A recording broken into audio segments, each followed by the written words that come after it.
আমি কিনে এনে রেখেছিলাম আর কি। কিনে নিয়ে যাওয়ার পরে যে অনেক ভিড় আমি দাঁড়াইছি।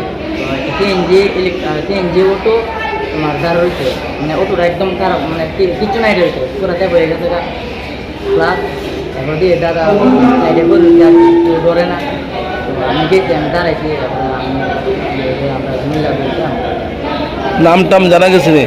না তো কইতে পারি না, ট্রেনের বাড়ি নতুন নাগর কবে বাড়ি তার ভিতরে নিয়ে ট্রেনের বাড়ি আমি তাই নাকি গাড়ির ড্রাইভার আসলো না প্যাসেঞ্জার আসলো? ট্রেনের প্যাসেঞ্জার হিসাবে আছে। গাড়িতে কজন আসলো?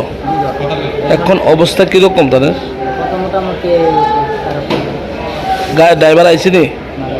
বাড়ির লোক আইসিনি এখন অব্দি?